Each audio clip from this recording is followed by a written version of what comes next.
So this month has marked 5-year anniversary of the initial wave of the COVID-19 pandemic.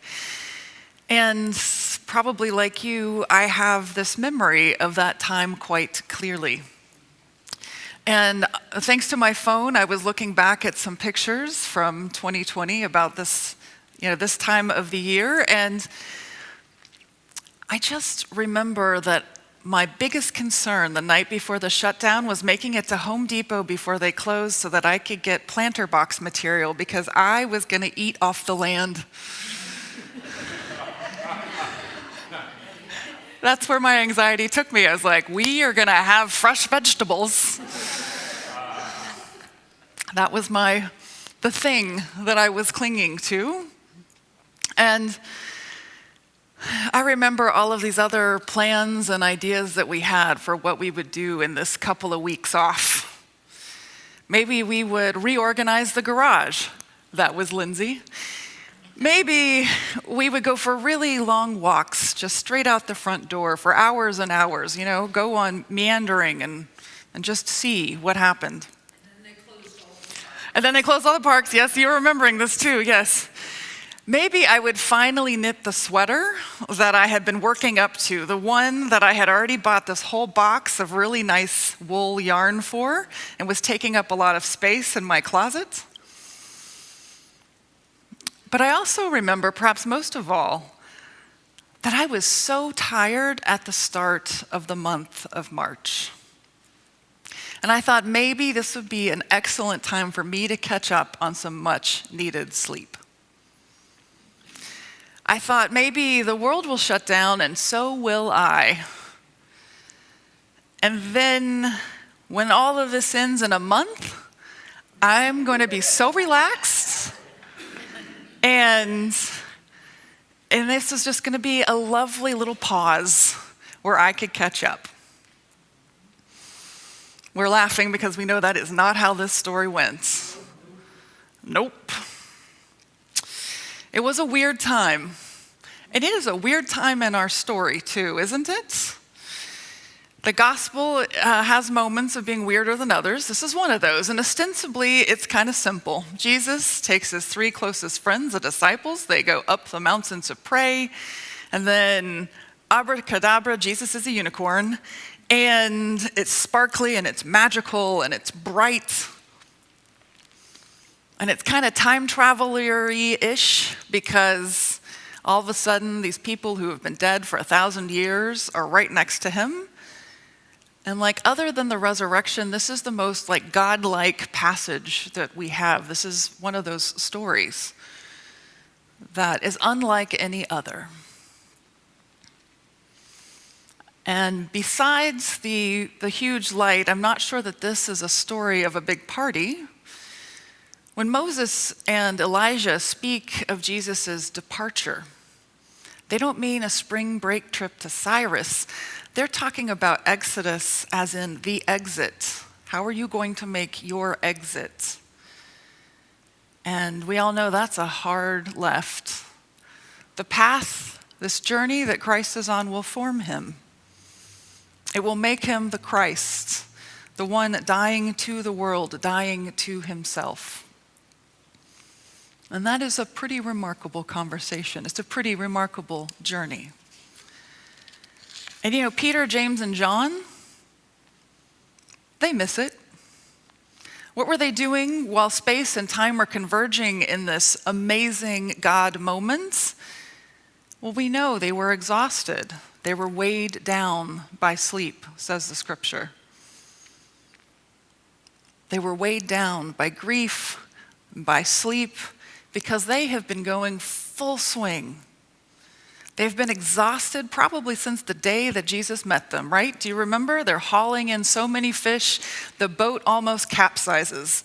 And then they're following him around, and they feed 5,000 people, and Jesus sends them out to heal and to preach, and none of them have applied for a sabbatical yet.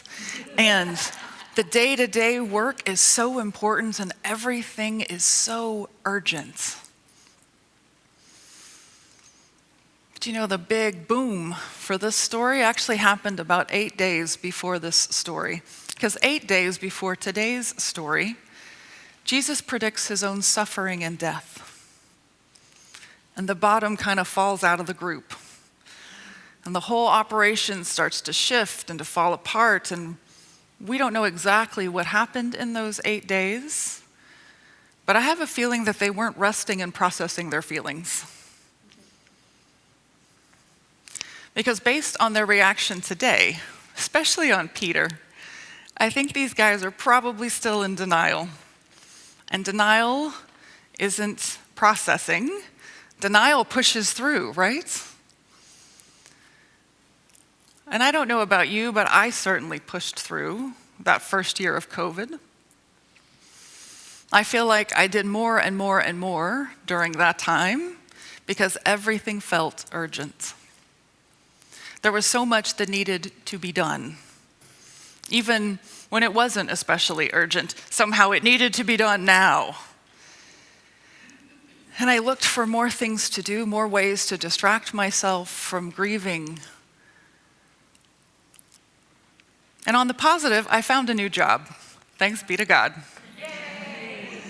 And on the less healthy scale, I consumed more media than I needed.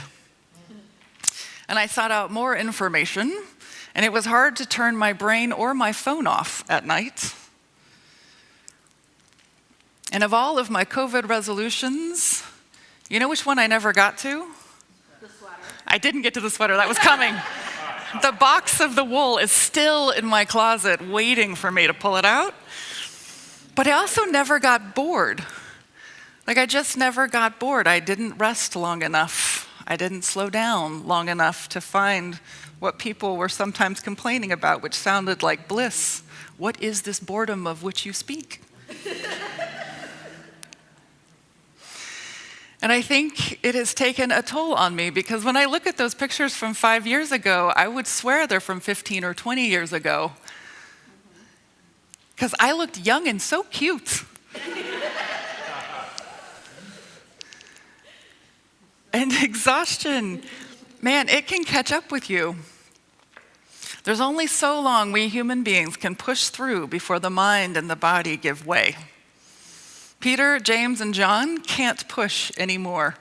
And so when Jesus starts to pray on the mountaintop, they're like, great, and they collapse into sleep.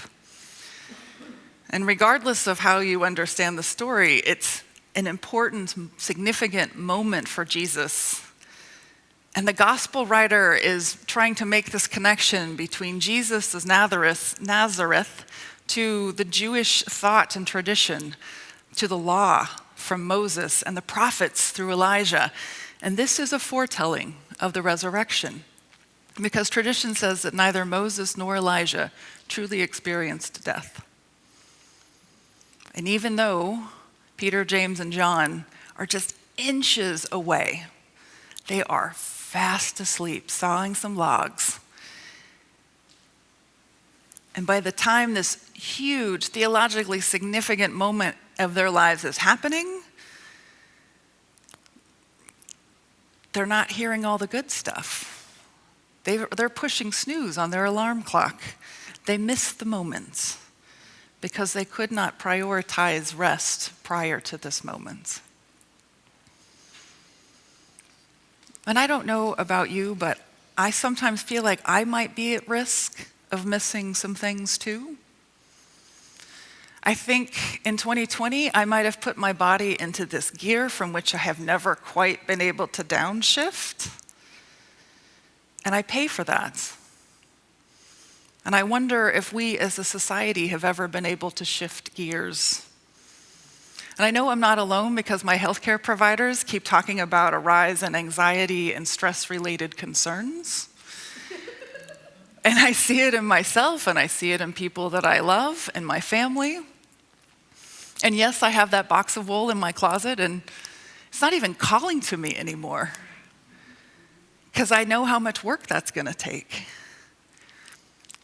And now that we are in this political season, it feels like this breathless sprint to figure out what's going on. when really I think it's this grueling ultra marathon that I would never sign up for, and I know most of us would never sign up for because we don't even like little jogs, let alone marathons. And somehow my heart and my body and my mind are just not prepared for this marathon. And while our capitalist society praises exhaustion as a virtue, it is not a virtue of our faith.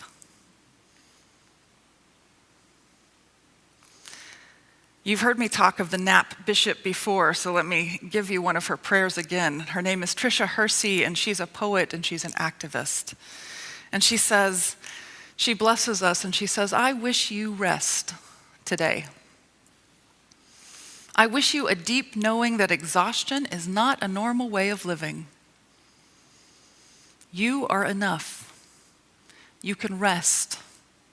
You must resist anything that doesn't center your divinity as a human being. You are worthy of care.